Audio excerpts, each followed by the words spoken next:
Morning students,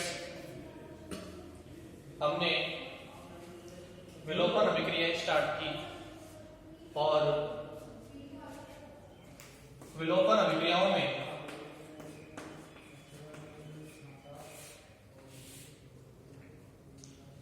दो sigma bond break होते हैं और एक पाई बॉन्ड बनता है। इस तरीके से ये एक अणु है, इसमें से दो सिग्मा बॉन्ड टूटेंगे XY और ये पाई बॉन्ड बनेगा। ये अणु बाहर निकलेगा। हमने एक सिंपल एग्जांपल देखा एथेनॉल का। सल्फ्यूरिक अम्ल की उपस्थिति में इसमें से ऐसे वाटर और अणु बाहर निकलता है, दो सिग्मा बॉन्ड टूटते हैं और ये एल्कीन हमें प्राप्त होती है, जिसे हम बोलते हैं एथीन, और जल का अणु बाहर निकलता है। अब देखिए, विलोपन अभिक्रिया में हमने अलग अलग एग्जाम्पल देखे। ये तो था एल्कोहल का निर्जलीकरण, जिससे हमें संतृप्त एल्कोहल से एक असंतृप्त हाइड्रोकार्बन प्राप्त हुआ। इसी कड़ी में यदि हम देखें तो एक और एग्जाम्पल लेते हैं विलोपन अभिक्रिया का, जिसमें हैलोजन समूह का विलोपन होता है। इसे हम कहते हैं विहैलोजनीकरण। इसका एग्जाम्पल है ये 1,2 डाइब्रोमो प्रोपेन। एक एल्केन हैलाइड है 1,2 डाइब्रोमो प्रोपेन। कार्बन की वैलेंसी 4 है, इसलिए यहाँ H आएगा 1 2 3। 1,2 डाइब्रोमो प्रोपेन। जिंक की उपस्थिति में रिएक्शन होगी, यहां से ZnBr तो बाहर निकल जाएगा और हमें मिलेगा प्रोपीन।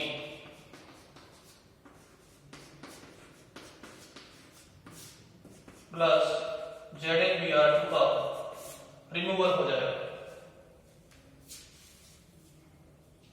इस प्रक्रिया में हैलोजन बाहर निकल रहा है, दो सिग्मा बॉन्ड टूट रहे हैं, एक पाई बॉन्ड बन रहा है, इसलिए कहलाएगी विलोपन अभिक्रिया। विलोपन अभिक्रियाएं जो होती हैं वो योगात्मक अभिक्रियाओं के जस्ट विपरीत होती हैं। योगात्मक में क्या होता है, एक पाई बॉन्ड टूटता है, दो सिग्मा बॉन्ड बनते हैं। यहाँ पे क्या हो रहा है, दो सिग्मा बॉन्ड टूट रहे हैं, एक पाई बॉन्ड बन रहा है। इसमें छोटे अणु का विलोपन होता है, जैसे कि मैंने बताया था आपको H2, halogen H2, water H2O, NH3, HBr, HCl, इनका विलोपन होगा। और इसमें एक संतृप्त अणु के निकटवर्ती परमाणुओं से छोटे अणु का विलोपन होगा और हमें एक असंतृप्त हाइड्रोकार्बन प्राप्त होता है। ये क्या है, विलोपन अभिक्रियाओं के कुछ गुण है। अब देखिए, विलोपन अभिक्रियाओं को हम दो भागों में बांटते हैं। इन्हीं दो भागों में हम वर्गीकृत करते हैं।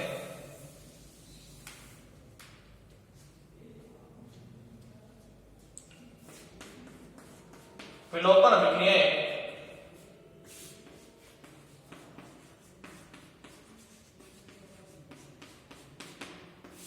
दो प्रकार की होती हैं।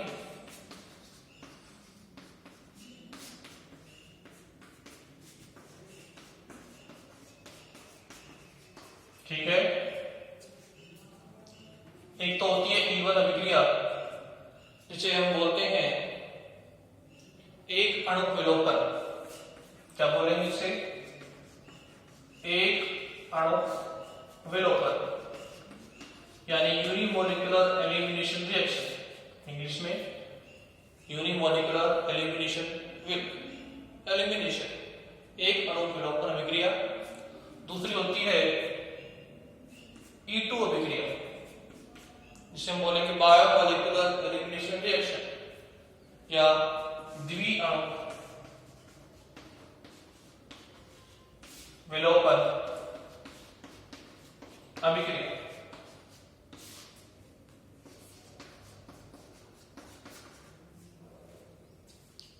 ठीक है, तो विलोपन अभिक्रियाएं दो प्रकार की होगी, एक तो होगी E1 और एक होती है E2।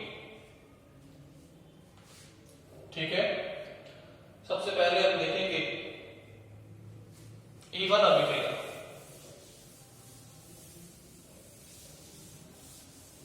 सबसे पहले कौन सी देखेंगे?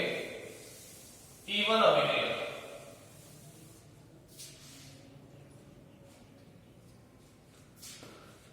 जिसे बोलते हैं एक अणु विलोपन अभिक्रिया। देखिए E1 अभिक्रिया जो होगी वो सबसे पहले देखेंगे दो पदों में संपन्न होती, इसमें होगी दो पदों में संपन्न होती है। It completes in two step. पहले पद में क्या होगा? स्मार्च विखंडन से मध्यवर्ती क्या बनेगा? कार्बोकैटायन। ठीक है, तो प्रथम पद में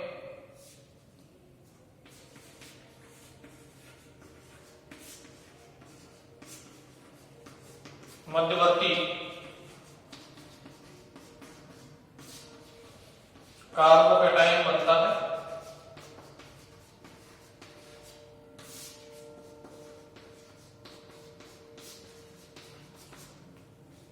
पहले पद में मध्यवर्ती क्या बनेगा? कार्बोकैटायन।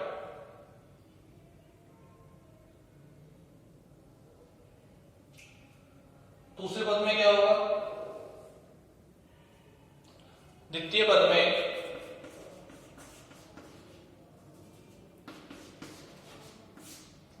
में क्या होगा? कार्बोकैटायन के बीटा कार्बन से द्वितीय पद में इस कार्बोकैटायन से क्या होगा? इस कार्बोकैटायन को क्षार हमला करेगा और इससे प्रोटॉन का अपहरण कर देगा। इससे हमें क्या मिलेगी? एल्कीन मिलेगी। तो उत्पाद के रूप में क्या मिलता है? एल्कीन मिलती है। तो द्वितीय पद में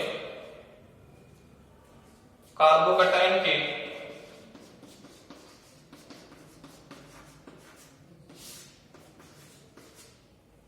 एक प्रोटॉन के अपहरण से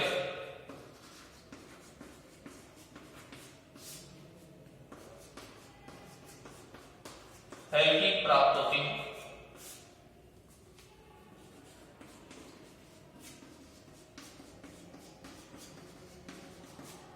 ठीक है,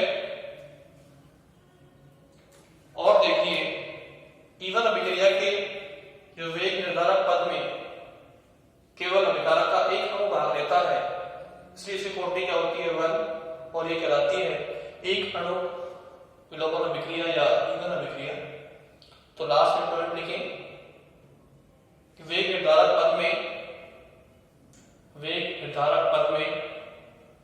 अभिकारक का एक अणु भाग लेता है, अभिकारक का एक अणु भाग लेता है। अतः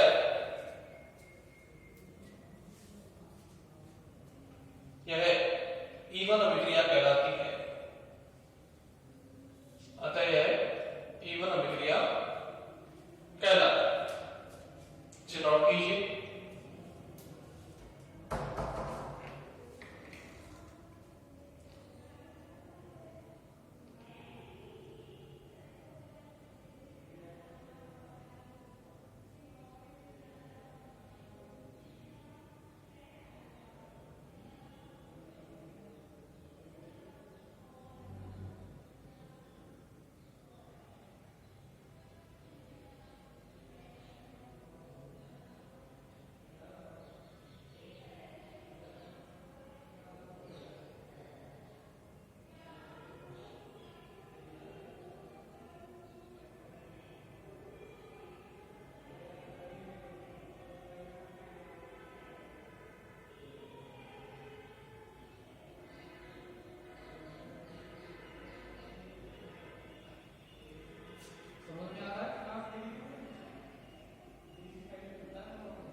अब देखिए एग्जाम्पल देखते हैं।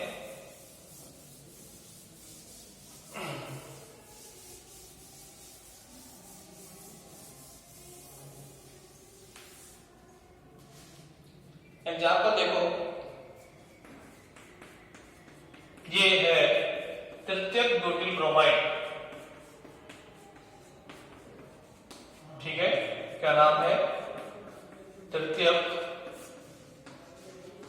Butyl bromide. इसकी रिएक्शन होगी अल्कोहलिक KOH की उपस्थिति में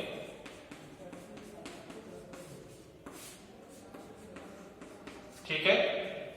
तो यहां से Br और यहां से एक H परमाणु का विलोपन होगा और हमें उत्पाद के रूप में मिलेगा आइसोब्यूटीन। यहां से ये प्रोटॉन, यहां से Br बाहर निकलेगा और हमें मिल जाएगा आइसोब्यूटीन।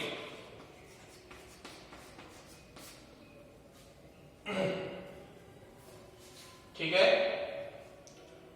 अब देखिए हम ये कैसे प्रूव करेंगे कि ये इवन अभिक्रिया है। अगर ये अभिक्रिया दो पदों में संपन्न होगी तो कौन सी होगी? इवन होगी। एक पद में होगी तो कौन सी होगी? E2 होगी। तो देखिए ये क्या है? तृतीयक ब्यूटिल ब्रोमाइड। तो ये रिएक्शन का स्टेप 1 देखते हैं। अब देखो इसमें क्या होगा, ये Br की विलक्षणता कार्बन से अधिक है तो ये Br पर इलेक्ट्रॉन खींचेगा तो क्या होगा? विस्पांश विखंडन होगा। इससे क्या बन जाएगा? कार्बोकैटायन। कौन सा कार्बोकैटायन? 3 degree carbocation. तो पहले पद में क्या होगा? विस्मांश विदलन। ठीक है। कैसे? ये हमारा तृतीयक ब्यूटिल ब्रोमाइड, इसका विस्मांश विदलन होगा, ब्रोमीन इलेक्ट्रॉन खींच लेगा अपनी ओर, Br माइनस बाहर निकल जाएगा और हमें मिल जाएगा तृतीयक ब्यूटिल कार्बोकैटायन और बाहर निकलेगा Br माइनस। इसे हम बोलते हैं तृतीयक ब्यूटिल कार्बोकैटायन।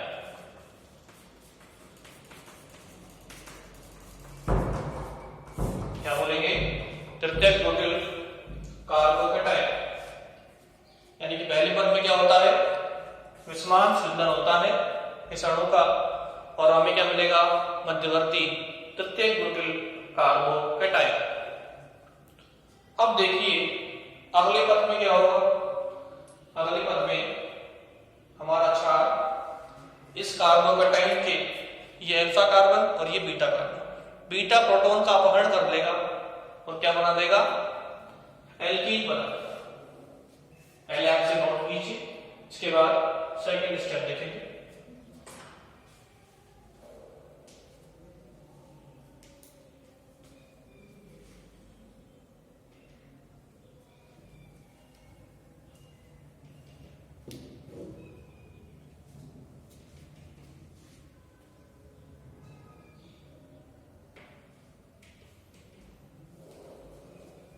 देखिए सेकंड स्टेप देखते हैं।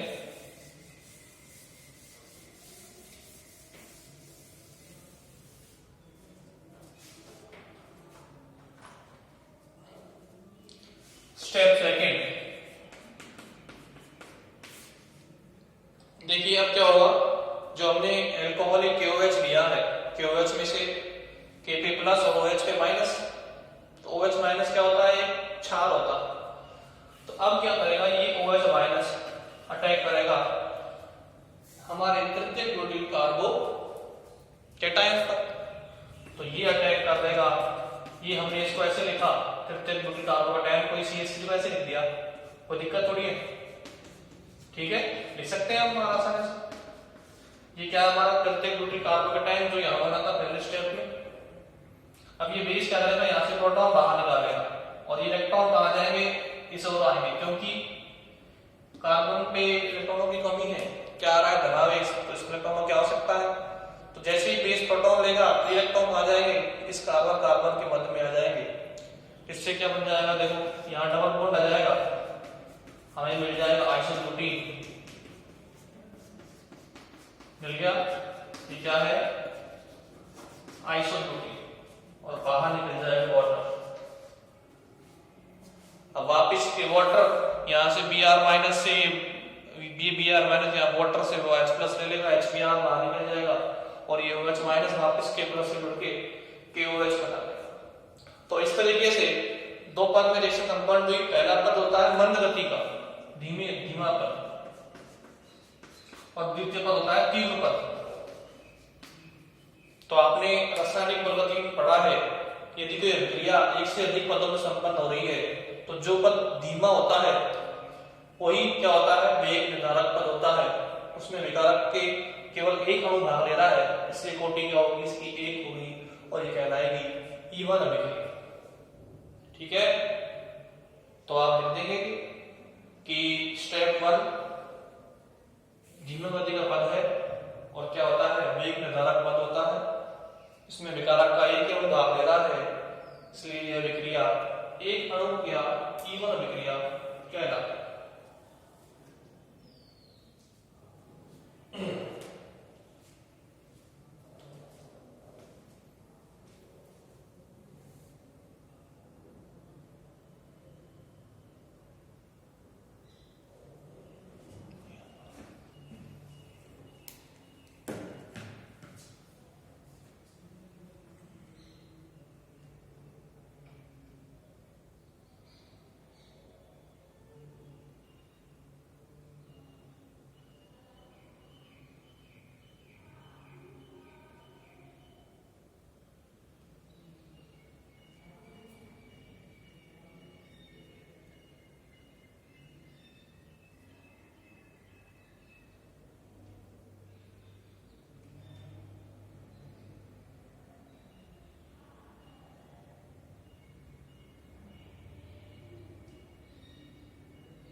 अब नेक्स्ट रिएक्शन है E2 अभिक्रिया।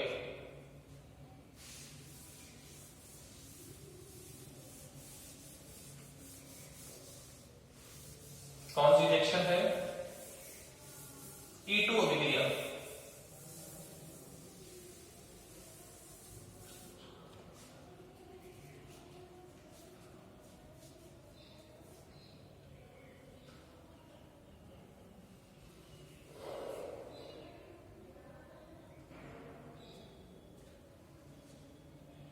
E2 अभिक्रिया को हम बोलेंगे द्विअणु विलोपन अभिक्रिया।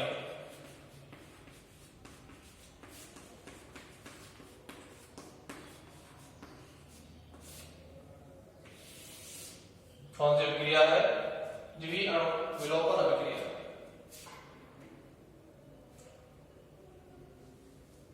देखिए E2 अभिक्रिया जो होगी वो एक पद में संपन्न होती है, इसमें कोई मध्यवर्ती नहीं बनता है, केवल क्या प्राप्त होती है, संक्रमण अवस्था। तो यह अभिक्रिया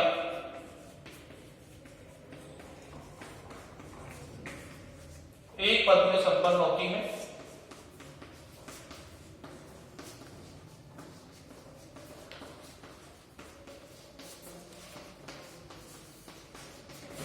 ठीक है, इसमें केवल संक्रमण अवस्था प्राप्त होती।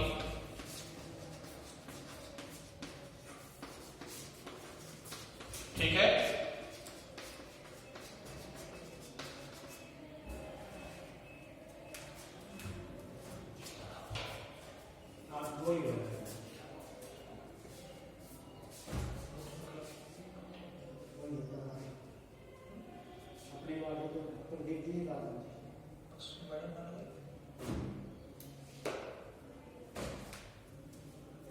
अब देखिए आगे लिखिए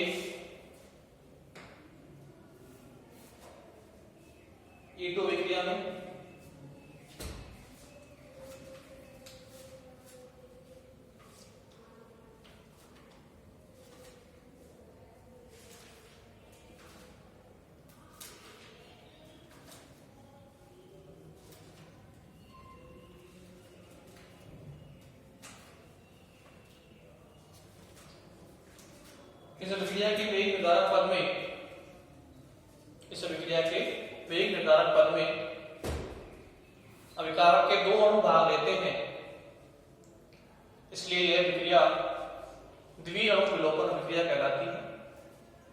अब इसका एग्जाम्पल देखेंगे, उसमें आपको पता लग जाएगा कि किस तरीके से ये द्विअणु विलोपन अभिक्रिया है।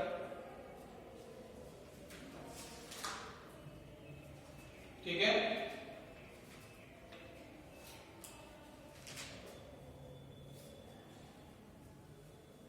देखो एक लाइन और लिख लीजिए।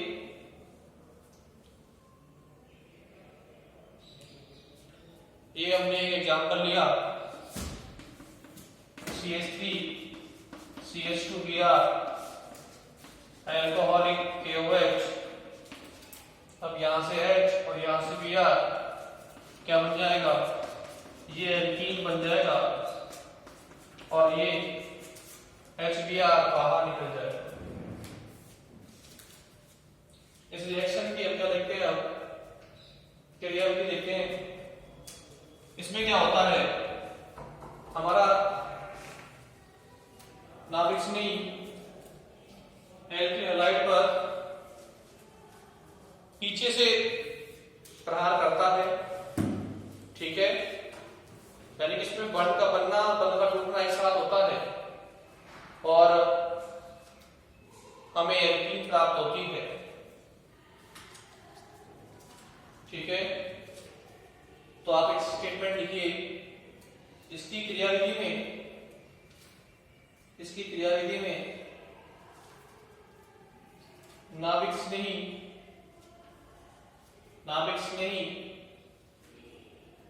एल्किल हैलाइड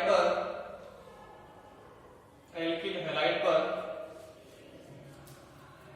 पीछे से प्रहार कर बीटा हाइड्रोजन का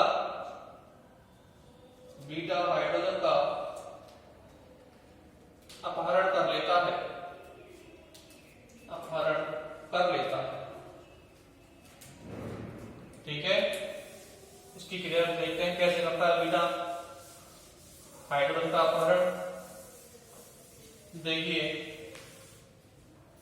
ये हमारा क्षार है OH माइनस, ये पीछे से अटैक करेगा मॉलिक्यूल पे, क्या हुआ है, एथिल ब्रोमाइड CH3 CH2Br। ठीक है, तो ये अटैक करेगा यहां से प्रोटॉन पर, ये इलेक्ट्रॉन यहां से यहां, ये Br यहां से बाहर निकलेगा। तो इसमें और इसमें बंध बनेगा, इसमें और इसमें बंध टूटेगा, इसमें और इसमें एक पाई बंध बनेगा और इसमें और इसमें बंध टूटेगा। तो बॉन्ड के बनने और बॉन्ड के टूटने को हम डॉट डॉट डॉट से शो करेंगे, संक्रमण अवस्था के द्वारा शो करते हैं।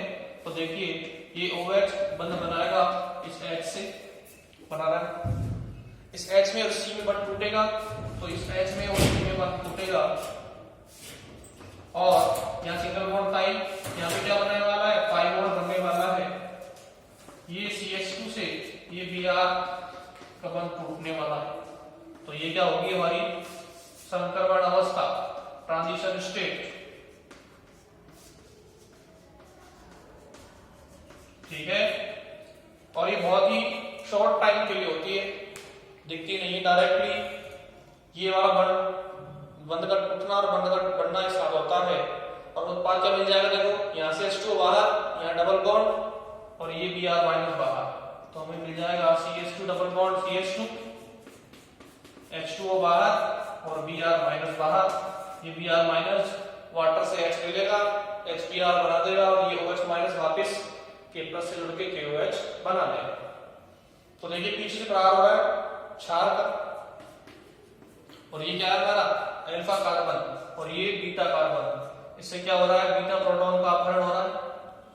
ठीक है, क्या बन रही है, संक्रमण अवस्था, और उत्पाद ये बन गया एल्कीन।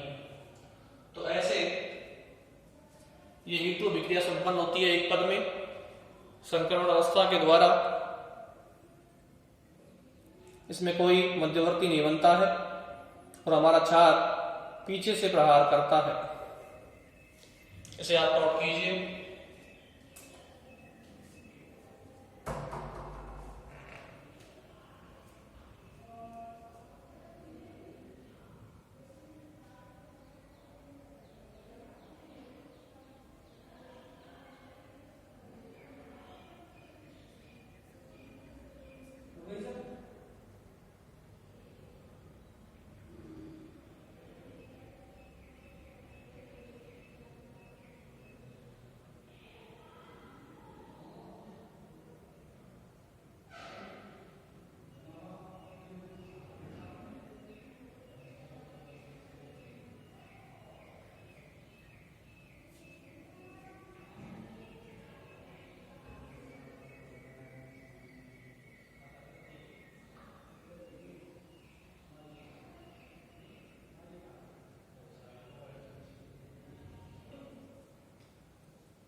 तो इस तरीके से ये विलोपन अभिक्रियाएं समाप्त होती हैं।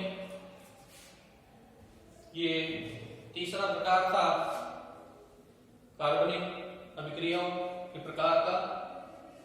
देखिए बुक्स के बारे में बच्चे बार बार कंसल्ट कर रहे हैं, तो बुक्स सीबीएच की बेस्ट बुक आती है हिंदी और इंग्लिश मीडियम में। मैं बता रहा हूँ बार बार, सीबीएच की बेस्ट बुक आती है हिंदी और इंग्लिश मीडियम के लिए। केमिस्ट्री में चाहे फिजिकल हो, चाहे ऑर्गेनिक हो, चाहे इनऑर्गेनिक। इसके अलावा डॉक्टर रामानंद यादव की बुक्स भी बहुत इंपॉर्टेंट है, वो भी इसमें भी अच्छा मटेरियल दिया हुआ है इनऑर्गेनिक, फिजिकल और ऑर्गेनिक में। और कुछ स्टूडेंट्स पी भागचंदानी भी देखते हैं, पी भागचंदानी इस नाम से बुक्स आती है। कॉलेज में क्या होता है, डिफरेंट राइटर्स ने डिफरेंट बुक्स शो की है, जेपीएच की भी आती है, आरबीडी की भी आती है, लेकिन मेनली जो है टिट टू टेट सिलेबस के अकॉर्डिंग सीबीएच के अंदर आपको मिलेगा। और डॉक्टर रामानंद यादव की बुक अच्छी आती है, अगर उसको भी देखना चाहे तो आप देख सकते हैं।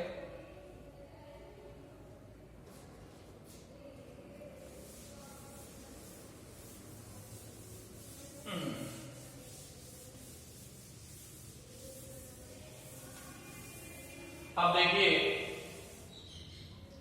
विलोपन अभिक्रियाओं के बाद अब हम आते हैं अंतिम लास्ट कार्बनिक अभिक्रियाओं का प्रकार, वो है पुनर्विन्यास अभिक्रियाएं। कौन सी? पुनर्विन्यास अभिक्रियाएं, रीअरेंजमेंट रिएक्शन। ठीक है, तो इनमें क्या होता है, सिंपल सा एग्जांपल लेते हैं। ये ए और बी से मान लीजिए ये एक्स जुड़ रहा है, इससे जुड़ रहा है वाई। पुनर्विन्यास क्या होता है, आदान प्रदान। ये वाई आ गया एक्स की जगह, एक्स आ गया वाई की जगह। ठीक है, उसको बोलेंगे हम पुनर्विन्यास। तो ए पे कौन आ गया वाई, बी पे कौन आ गया एक्स। पुनर्विन्यास किसी परमाणु का हो सकता है, किसी समूह का हो सकता है, ठीक है, किसी बंध का हो सकता है। तो कोई परमाणु या कोई समूह या कोई द्विबंध या कोई त्रिबंध जब अपना स्थान चेंज करता है, एक स्थिति से दूसरी स्थिति पर जब स्थानांतरित होता है, तो हमें उस अंतःअणु परिवर्तन से एक नया उत्पाद प्राप्त होता है। इन अभिक्रियाओं को हम बोलेंगे पुनर्विन्यास अभिक्रिया। ठीक है, देखो जैसे कि x और y मान लीजिए डबल बॉन्ड है और y जुड़ रहा है z से। अब मान लीजिए ये बॉन्ड यहाँ से यहाँ आ गया y और z के मिड में। अब x और y में सिंगल बॉन्ड और y और z में डबल बॉन्ड। तो यहाँ पे क्या हो रहा है, एटम्स सारे नहीं है x, y और z, लेकिन डबल बॉन्ड यहाँ से हटके यहाँ आ गया, तो एक नया अणु में प्राप्त हो गया। इसे हम बोलेंगे पुनर्विन्यास। इन अभिक्रियाओं के बारे में हम अगली क्लास में डिस्कस करेंगे। आज के लिए इतना ही।